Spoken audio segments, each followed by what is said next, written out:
जय हिंद साथियों, स्वागत है आप सभी का आपके अपने YouTube channel the one study में।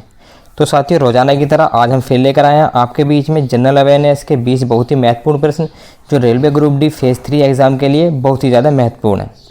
तो जो भी साथी चैनल पर नए आए हैं, चैनल को सब्सक्राइब जरूर कर दें साथियों, और साथ में वीडियो को लाइक भी करते हैं। चलो देखते हैं अपना आज का पहला क्वेश्चन क्या है। प्रकाश संश्लेषण की दर किस प्रकाश में अधिक होती है? तो साथियों, प्रकाश संश्लेषण की दर होती है लाल रोशनी में अधिक। ऑप्शन नंबर 1 हमारा सही हो जाएगा साथियों। इसके बारे में पढ़ लेते हैं थोड़ा सा। क्लोरोफिल द्वारा लाल प्रकाश का सर्वाधिक अवशोषण होता है, तो दृश्य स्पेक्ट्रम की लाल रोशनी में प्रकाश संश्लेषण की दर अधिक होती है। प्रकाश संश्लेषण में सबसे कम प्रभावी प्रकाश की तरंगदैर्ध्य हरी होती है, क्योंकि क्लोरोफिल वर्णक के कारण पौधे स्वयं हरे होते हैं। अगला क्वेश्चन देखते हैं साथियों। क्वेश्चन नंबर 2 क्या है? क्वेश्चन नंबर 2 इंपॉर्टेंट क्वेश्चन है साथियों। नोबेल पुरस्कार पाने वाली पहली भारतीय महिला कौन थी? तो इसका आंसर हो जाएगा मदर टेरेसा। ऑप्शन नंबर 1 इसका आंसर हो जाएगा साथियों। अगला क्वेश्चन देखते हैं। क्वेश्चन नंबर 3, निम्नलिखित में से कौन सा जलडमरू मध्य अंतर्राष्ट्रीय तिथि रेखा के सबसे निकट है? तो इसका आंसर हो जाएगा साथियों बेरिंग जलडमरू मध्य। ऑप्शन नंबर 3 हमारा सही हो जाएगा। अगला क्वेश्चन देखते हैं। क्वेश्चन नंबर 4, हरित क्रांति के जनक माने जाने वाले नॉर्मन अर्नेस्ट बोरलॉग किस देश से थे साथियों? तो इसका आंसर हो जाएगा अमेरिका। ऑप्शन नंबर 1 हमारा सही हो जाएगा। आइए इसके बारे में पढ़ लेते हैं थोड़ा सा। नॉर्मन अर्नेस्ट बोरलॉग 25 मार्च 1914 से 12 सितंबर 2009 तक एक अमेरिकी कृषि वैज्ञानिक, मानवतावादी और नोबेल पुरस्कार विजेता थे, जिन्हें हरित क्रांति का जनक भी कहा जाता है साथियों। अगला प्रश्न देखते हैं। भारतीय राष्ट्रीय कांग्रेस के निम्नलिखित में से किस अधिवेशन में M.K. गांधी ने पहली बार भाग लिया था? तो इसका आंसर हो जाएगा 1901 कलकत्ता अधिवेशन। ऑप्शन नंबर 1 हमारा सही हो जाएगा। 1901 के कलकत्ता अधिवेशन में महात्मा गांधी पहली बार कांग्रेस के मंच पर आए थे।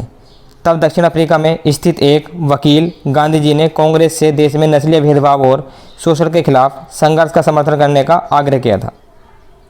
अगला वाला प्रश्न देखते हैं। प्रश्न नंबर 6, भारत का संविधान नागरिकों को सामाजिक न्याय का आश्वासन किसके माध्यम से देता है? तो इसका आंसर हो जाएगा साथियों राज्य के नीति निर्देशक सिद्धांत। ऑप्शन नंबर 4 हमारा सही हो जाएगा। अगला प्रश्न देखते हैं। प्रश्न नंबर 7, वर्ष 1953 में आंध्र प्रदेश राज्य की राजधानी क्या थी जब इसे एक अलग राज्य बनाया गया था? तो साथियों, आंध्र प्रदेश राज्य की राजधानी पहले क्या थी जब इसे अलग राज्य बनाया गया था? तो इसकी राजधानी थी कुर्नूल। ऑप्शन नंबर 1 हमारा सही हो जाएगा। अगला प्रश्न देखते हैं। प्रश्न नंबर 8, नामचिक नामफुक कोयला क्षेत्र निम्नलिखित में से किस राज्य में स्थित है साथियों? तो ये स्थित है अरुणाचल प्रदेश में। ऑप्शन नंबर 2 हमारा सही हो जाएगा। अगले प्रश्न देखते हैं। प्रश्न नंबर 9, इंदिरा गांधी परमाणु अनुसंधान केंद्र किस वर्ष में स्थापित किया गया था साथियों? तो ये स्थापित किया गया था सन 1971 में। ऑप्शन नंबर 3 हमारा सही हो जाएगा यहाँ पर। आइए इसके बारे में पढ़ लेते हैं थोड़ा सा। इंदिरा गांधी परमाणु अनुसंधान केंद्र की स्थापना 1971 में हुई थी और यह कलपक्कम चेन्नई में स्थित है। केंद्र सोडियम कूल्ड फास्ट ब्रीडर रिएक्टरों की स्वदेशी तकनीक का अनुसंधान और विकास करता है। अगला प्रश्न देखते हैं। निम्नलिखित में से कौन नंद वंश का अंतिम शासक था? साथियों, वेरी इंपॉर्टेंट क्वेश्चन है, कई बार पूछा जा चुका है एग्जाम में। तो इसका आंसर हो जाएगा धनानंद को। साथियों, नंद वंश का अंतिम शासक धनानंद था। ऑप्शन नंबर 4 हमारा सही हो जाएगा। अगला प्रश्न देखते हैं। भारत के महान्यायवादी की सहायता कौन करता है? तो साथियों, इसका आंसर हो जाएगा प्रधान पब्लिक प्रोसिक्यूटर, या इसको हम सॉलिसिटर जनरल भी बोल सकते हैं साथियों। तो ऑप्शन नंबर 1 हमारा सही हो जाएगा। आइए इसके बारे में पढ़ लेते हैं थोड़ा सा। एक सॉलिसिटर जनरल भारत के महान्यायवादी की सहायता करता है। सॉलिसिटर जनरल स्वयं 4 अतिरिक्त सॉलिसिटर जनरलों द्वारा सहायता प्रदान करता है। क्वेश्चन नंबर 12 देखते हैं। निम्नलिखित में से किस पद का उल्लेख संविधान में नहीं है? तो साथियों इसका आंसर हो जाएगा ऑप्शन नंबर 2 प्रधान पब्लिक प्रोसिक्यूटर यानी कि सोलिसिटर जनरल। हमारा ऑप्शन नंबर 2 सही हो जाएगा। अगला प्रश्न देखते हैं, प्रश्न नंबर 13, निम्नलिखित में से कौन कृषि और ग्रामीण विकास के लिए वित्त प्रदान करने वाली शीर्ष बैंकिंग व्यवस्था है? तो साथियों कृषि और ग्रामीण विकास के लिए जो ऋण प्रदान करती है वो है नाबार्ड, वो है साथियों नाबार्ड। ऑप्शन नंबर 1 हमारा सही हो जाएगा।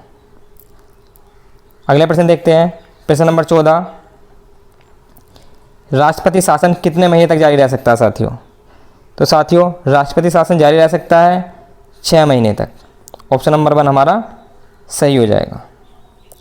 आइए इसके बारे में थोड़ा सा और पढ़ लेते हैं। अगर दोनों सदनों से मंजूरी मिल जाती है तो राष्ट्रपति शासन 6 महीने तक जारी रह सकता है।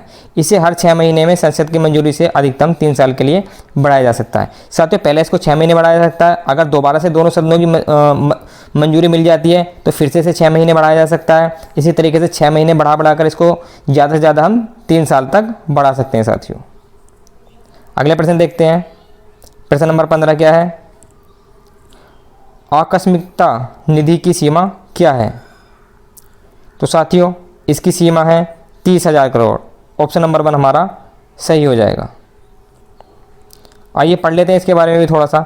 सरकार ने भारत के आकस्मिकता कोष के लिए खर्च के मानदंडों को बदल दिया है, जिससे कुल कोष का 40% व्यय सचिव के निपटान में रखा जा सकता है। बजट 2021-22 के माध्यम से भारत की आकस्मिकता निधि को 500 करोड़ से बढ़ाकर 30,000 करोड़ करने का प्रस्तावित विधेयक है। अगले प्रश्न देखते हैं साथियों, प्रश्न नंबर 16, निम्नलिखित में से कौन सही सुमेलित है? जो सही सुमेलित है हमें उस पर सही का निशान लगाना साथियों। पहला है भरतनाट्यम केरल, गलत है, भरतनाट्यम केरल का नृत्य नहीं है। ऑप्शन नंबर 2 देखते हैं, कथक उत्तर प्रदेश। साथियों इसका ऑप्शन नंबर 2 सही हो जाएगा, कथक उत्तर प्रदेश का नृत्य है। कथकली तमिलनाडु का नृत्य नहीं है साथियों, तो इसका ऑप्शन नंबर 2 सही हो जाएगा, क्योंकि साथियों भरतनाट्यम हमारा तमिलनाडु का है और केरल का जो नृत्य है वो कथकली है। अगला प्रश्न देखते हैं साथियों, प्रश्न नंबर 17, बीटी कॉटन के क्या फ़ायदे हैं साथियों? तो इसका आंसर हो जाएगा option number A and B दोनों, यानी कि कपास की उपज को भी बढ़ाता है और खेती की लागत में संभावित कमी भी हो जाती है। अगला प्रश्न देखते हैं, प्रश्न नंबर 18। साथियों ये एक्सप्लेनेशन इसको वीडियो पॉज करके आप पढ़ लीजिएगा। अगले प्रश्न देखते हैं, प्रश्न नंबर 18, महिलाओं के लिए राष्ट्रीय आयोग की स्थापना निम्नलिखित में से किस वर्ष में की गई थी? तो महिला राष्ट्रीय आयोग की स्थापना की गई थी साथियों सन 1992 ईस्वी में। ऑप्शन नंबर 1 हमारा सही हो जाएगा। अगला प्रश्न देखते हैं, प्रश्न नंबर 19, संविधान के किस अनुच्छेद के तहत सर्वोच्च न्यायालय के आदेशों को लागू करना राष्ट्रपति का कर्तव्य है? तो साथियों इसका आंसर हो जाएगा ऑप्शन नंबर 1 अनुच्छेद 142। आइए इसके बारे में थोड़ा सा और जान लेते हैं। सुप्रीम कोर्ट द्वारा घोषित कानून भारत के भीतर और केंद्र और राज्य सरकारों द्वारा भी सभी अदालतों पर बाध्यकारी हो जाता है। संविधान के अनुच्छेद 142 के अनुसार सर्वोच्च न्यायालय के आदेशों को लागू करना राष्ट्रपति का प्रथम कर्तव्य है साथियों। अगले प्रश्न देखते हैं, प्रश्न नंबर 20 और आज की वीडियो का हमारा लास्ट प्रश्न। तुंगभद्रा बांध निम्नलिखित में से किस राज्य में स्थित है? तो साथियों इसका उत्तर हो जाएगा हमारा ऑप्शन नंबर 3 कर्नाटक। कर्नाटक राज्य में हमारा तुंगभद्रा बांध स्थित है। इसके बारे में और पढ़ते हैं साथियों। तुंगभद्रा बांध को पंपा सागर के नाम से भी जाना जाता है। इसका दूसरा नाम साथी हो जाएगा पंपा सागर, जिसका निर्माण तुंगभद्रा नदी में किया गया था। तुंगभद्रा नदी कृष्णा नदी की एक सहायक नदी है। तो साथियों तुंगभद्रा नदी सहायक नदी है कृष्णा नदी की। यह बांध कर्नाटक के बेल्लारी जिले में है। तो साथियों ये थे हमारे आज के 20 बहुत ही महत्वपूर्ण क्वेश्चन। तो जो भी साथी नए आए चैनल पर, चैनल को सब्सक्राइब जरूर कर दे साथियों। और ये हमारी वीडियो का पार्ट 5 था। पिछले पार्ट देखने के लिए आप डिस्क्रिप्शन में जा सकते हैं, डिस्क्रिप्शन में उनके लिंक दिए गए हैं। और जो साथी इसकी PDF चाहते हैं वो हमें टेलीग्राम पर फॉलो जरूर करें और साथ में हमारे फेसबुक के पेज को भी फॉलो कर लें। तो साथियों कल मिलते हैं फिर से नई वीडियो के साथ 20 महत्वपूर्ण क्वेश्चनों के साथ। जय हिंद साथियों।